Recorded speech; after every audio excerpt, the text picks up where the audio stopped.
안녕하세요. 영석고등학교 3학년 부장 강명지입니다. 이번 시간은 홍익대학교에 대해서 좀 알아보는 시간을 좀 갖도록 하겠습니다. 홍익대학교는 사실상 작년과 비교해서 전형 명칭이나 기타 사항 등에 대해서 특별하게 많이 바뀐 부분은 없는데요. 이 중에서 유의 깊게 한번 봐야 될 부분은 작년과 다르게 수능 최저가 이렇게 완화되었다는 부분입니다. 작년에는 보통 학생부 교과나 학생부 이제 종합 중에서 이제 학교생활 우수자 같은 경우는 문과는 3합 6, 그 다음에 이과는 3합 7을 맞춰야 됐는데 굉장히 셌죠. 예. 근데 올해는 이제 3합 7, 이과는 3합 8로 한 단계 이제 낮아졌습니다. 그 다음에 미술 우수자 전형 같은 경우도 3합 8에서 3합 9로 이게 한 단계 더 낮춰졌다. 이 한 단계 낮춰진 부분이 생각보다 체감적인 난이도 부분이 많이 좋아졌어요. 좋아져서 올해 작년에는 교과 우수자나 학교생활 우수자 전형에서 이제 수능 최저 때문에 쓰기를 좀 꺼려했던 학생들이 좀 많이 있다면 올해는 또 어떻게 될지 잘 모르겠습니다. 올해는 사실 코로나라는 이 변수가 워낙 크기 때문에 이 3합 8이라는 부분도 만만치 않은 부분이 될지 아니면 작년보다는 충분히 좀 편해 보여서 좀 많이 쓰는 계기가 될지는 조금 더 지켜봐야 될 것 같고요. 6월 모평이나 9월 모평까지 보면서 아마 조금 추이를 아마 확인을 해야 되지 않을까 싶습니다. 그러면 일단 홍익대에 대해서 구체적으로 좀 설명을 좀 드려보면 홍대 같은 경우는 학생부 교과와 학생부 종합전형, 그 다음에 여기서는 없지만 논술전형 요 모두에 수능 최저가 걸려있는 유일한 대학입니다. 특히 이 학생부 종합전형의 수능 최저가 있기가 좀 어려운데요. 지금 현재 서울대, 고려대, 이화여대 다음으로 이제 홍익대 이 네 군데만 뭐가 있다? 학생부 종합전형에도 수능 최저가 지금 걸려 있습니다. 현재 작년을 이제 비교해 보면 대략적으로 수능 최저의 충족률이 한 40% 정도 되고 여기서 충원율이라고 부르는 추합이죠. 추합까지 고려하면 사실상 작년의 경쟁률이 한 2대1, 한 2.5대1이라고 이제 생각을 하면 될 것 같습니다. 구체적으로 보면 수능 최저만 결국은 맞출 수 있다면 합격 가능성이 어떻다? 매우 높았다 작년에는. 올해는 생각보다 이제 체감 난이도가 조금 줄어서 3합 8이라는 부분이면 3합 7보다는 조금 해볼만 하지 않을까. 특히 영어라는 부분이 있어서 좀 해볼 수 있지 않을까 싶은 생각이 있고요. 그럼에도 불구하고 코로나 사태와 작년보다 줄어든 재학생 수 등을 고려하면 올해도 마찬가지로 한 수능 최저 충족률은 40%대를 유지할 것 같다라는 생각이 제 생각인데요.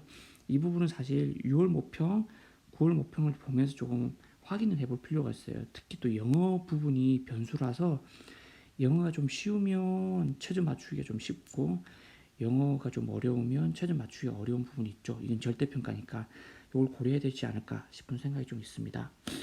자, 홍대 하면 바로 미대죠. 홍익대는 이 미대와 건축학부가 굉장히 유명한 대학입니다. 그런데 이제 의대, 약대 이런 게 하나도 없죠. 없다 보니 서울 상위권 대학 중에서 이제 미술 계열과 건축 계열을 제외하고는 사실상 과가 많지 않습니다. 그래서 작년 같은 경우도 저희 학교 학생들이 선호하는 어떤 대학은 아니었어요. 예, 아니었고 왜냐 수능 최저도 되게 빡세고 학생들이 원하는 과도 많지 않아서 작년 같은 경우는 거의 쓰지 않았던 걸로 기억을 합니다. 대신에 작년에 어떻게 포지션 취했냐면 미술이나 건축 쪽으로 조금 자기가 진짜 선호하는 학생들이 아니었다면 건대나 동대, 국민대 쪽에서 가는 게 어떠냐라고 작년 추천을 했습니다. 올해도 아마 마찬가지지 않을까 싶은데요. 조금 더 이제 알아보면 아까도 이제 그렇게 이제 과가 많지 않다고 했죠 제가. 왜냐하면 수시 전형에서 논술을 제외하고 나면 전체 모집 인원이 한 800명 정도로 많지 않아요. 많지 않은 데다가 이 자율전공이라는 게 있는데 좀 이따 설명드리겠지만 되게 중요합니다. 이 자율전공이라는 부분이 있는데 자율전공으로 뽑는 인원이 한 180명. 그 다음에 인문계열에서 경영학부로 뽑는 인원이 한 100명 정도예요. 이 정도로 뽑을 채용하면 결국은 모집 인원이 어떻게 된다? 500명 정도밖에 안 되더라. 적죠. 교과와 종합을 합쳐서 500명이에요. 이건 되게 적게 뽑는 겁니다. 자, 그러면 우리 학생들은 어떻게 포지션 좀 체험 좋냐? 미술 계열이나 건축학부쯤에 관심 있는 학생들은 만약에 성적이 된다면 수능체제까지 되고 그러면 쓰면 좋지만, 만약에 학생부 교과나 종합으로 갈 성적이나 실기 능력이 안 되는 학생들이 있다면 이거는 뭘 하면 좋다? 자율전공으로 지원하면 좋습니다. 자율전공으로 지원하면 좋은데요. 그러면 자율전공이 도대체 어떤 전형이냐? 보통 자전은 각 대학마다 대부분 다 있는데 홍대에서의 자전의 그 아주 중요한 특징 중에 하나가 캠퍼스 자율전공이라고 하는데, 입학할 때 전공을 정하지 않고 충분한 탐색을 거친 이후에 인문, 자연, 미술이 중요하죠. 이 미술 계열 모든 전공 중에서 자기가 원하는 전공을 하나 선택해서 할 수 있는 제도다. 즉, 내가 미술 쪽이나 건축 쪽으로 가고 싶은데 수능 체제는 좀 되지만 학생부 교과와 종합이 아니면 실기 부분이 조금 딸려서 미술이나 건축 부분을 좀 가기가 어려운 학생들이 뭘 하면 좋다?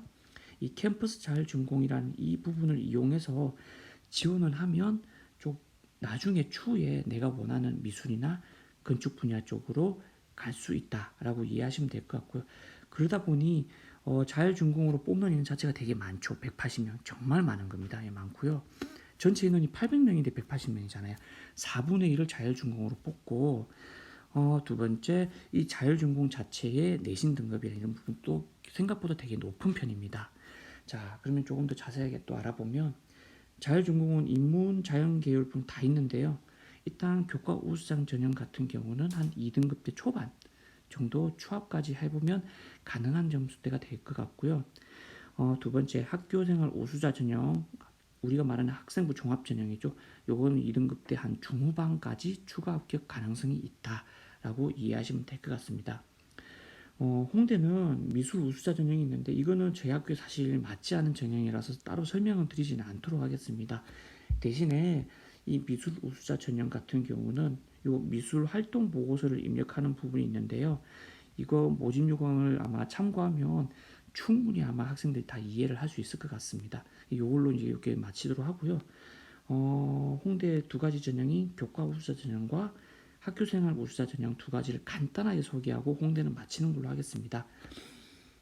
첫 번째 이제 교과 우수자 전형인데요. 말 그대로 학생부 교과에 수능 체제가 있습니다. 학생부 교과 100%의 수능 체제가 있는 학생부 교과 전형이라고 보시면 될 것 같고요. 인문계열 같은 경우는 국어, 영어, 수학, 사회 3학년 1학기까지 반영, 자연계열은 국어, 영어, 수학, 과학에다가 3학년 1학기까지 반영하게 되었습니다. 특별하게 사실 이 부분은 3년치에 대한 데이터가 다 나와 있기 때문에 그냥 참고하면 내가 쓸 수 있다 없다가 다 확인이 가능합니다. 그래서 사실상 교과 고사 전형 가지고 제가 분석을 더 할 필요는 없을 것 같고요. 이 부분만 좀 설명을 드릴게요. 자율전공이라는 부분인데 아까도 말씀드렸죠. 자전. 자전의 인문과 자전의 자연 계열 쪽 부분의 자전이 있는데 이 부분의 예술학과 같은 경우는 국어, 영어, 수학에 인문 같은 경우는 사회와 미술 중에 하나를 택하면서 이제 3학년 1학기까지 반영이고, 그다음에 자연 같은 경우는 국어, 영어, 수학의 과학이나 미술 중에서 하나를 택합니다. 결국은 미술 같은 경우 지금 3학년 학생들이 성적이 꽤 좋은 학생들이 많죠. 그래서 미술 부분으로 택했을 때 아마 내신 등급이 더 잘 나오는 경우가 분명히 많을 것이다. 그래서 대부분의 학생들 중에 이 자율전공을 택할 학생들은 내가 원래 평소에 알고 있는 성적보다 미술이나 이 미술 부분을 선택을 했을 때 아마 성적이 좋은 경우가 더 많을 것이다 라는 부분 이해하고 한번 넘어갈 거면 될 것 같고요. 수능 체제 조건이 되게 높은데도 불구하고 이제 교과 전형이 이제 내신 등급이 크게 떨어지지 않습니다. 아마 올해도 마찬가지일 것 같아요. 한 단계 수능 체제가 낮춰졌다 보니까 생각보다 내신 등급이 아마 작년보다 뭐 전혀 떨어지지 않을 걸로 저는 이제 판단하고 있습니다. 결론은 각 과마다 3년치 입결이 전부 나와 있습니다. 나와 있기 때문에 수능 최저 그 다음에 내가 가지고 있는 이 내신을 보고 지원할 수 있는지 여부를 판단하면 되는 아주 깔끔하고 간단한 전형이라고 이해하시면 될 것 같습니다. 두 번째 학교생활 우수자 전형인데요. 사실상 학생부 종합 전형에 뭐가 있다? 수능 체제가 있다고 보시면 될 것 같고요. 뭐까지 있다? 면접은 없지만 자기소개서는 제출해야 됩니다. 그러다 보니 조금 부담스럽죠. 그래서 근데 결론적으로 이제 제가 보면 아까도 말한 원래는 10대 1이죠. 경쟁률이 한 작년 한 10대 1인데 수능 체제가 한 40% 충렬을 가기 때문에 40대 한 4대 1 정도 비율인데 여기에서 충원까지 고려하면 한 2.5대 1 정도로 이해하시면 될 것 같습니다. 그러니까 수능 체제를 맞출 수 있다면 한 2대 1에서 3대 1 정도의 전형으로 보시면 될 것 같고 경쟁률이 조금 내가 가고자 하는 과가 낮다면 그것보다 더 뭐 할 수도 있다. 합격할 가능성도 수능 체제만 맞추면 합격 가능성도 꽤 높은 전형이다라고 이해하시면 될 것 같습니다. 이 부분도 사실 수능 체제가 더 중요합니다. 결국 수능 체제만 맞추면 추가까지 계산했을 때 어떤 경우는 4점대가 합격하는 경우도 수만해 보여요. 그렇지만 사실 4점대는 조금 제가 보기에 조금 예외인 것 같고요. 특별한 경우이기 때문에 결국은 뭐다? 한 3등급 대 초반 정도까지를 저희는 보고 3등급 대 초반까지 해서 자기소개서 부분 잘 되어 있고 그 다음에 수능 체제까지 맞출 수 있으면서 이와 관련된 학교생활 우수자 전형과 관련된 부분에 기본적인 종합과 관련된 부분들 있죠. 전공 즉갑승 이런 부분들 잘 되어 있는 학생이라면 요 3등급 대 초반까지도 아마 합격이 가능하지 않을까라고 예상하고 있습니다. 그러니까 제가 다른 학교에 비해서 홍익대학교 같은 경우는 특별하게 크게 많이 설명을 드릴 필요가 없는 게 어차피 수능 체제가 이 학교의 거의 절반 이상을 차지하는 부분이 많기 때문에 수능 체제만 맞출 수 있다면 합격 가능성이 굉장히 높은 전형이고 수능 체제를 못 맞추면 그냥 무조건 탈락하는 전형이다. 이해하시면 될 것 같고요.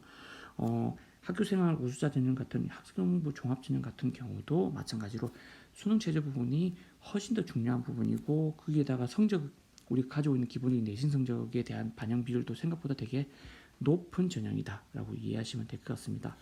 마지막으로 한 번 더 강조를 드리면 뭐다? 내가 미술이나 왜냐하면 홍대 같은 경우는 미술이나 건축이 굉장히 유명하다고 했죠. 미술이나 홍대 건축으로 가고 싶지만 이쪽 부분의 성적이 안 되는 학생들이 뭘 쓰기 좋다? 캠퍼스에 자기 자율 전공이나 자전을 이용해서 가는 방향으로 해서 나중에 추후에 내가 진짜 원래 원했던 미술 건축 방향으로 전공을 선택할 수 있다라고 이해하시면 될 것 같으니까 캠퍼스 자율전공 만약에 내가 내신 성적대가 되고 수능 체제가 되는 학생들은 충분히 한번 고려를 해보는 것도 괜찮은 전형이다, 과다 이렇게 이해하시면 될 것 같습니다.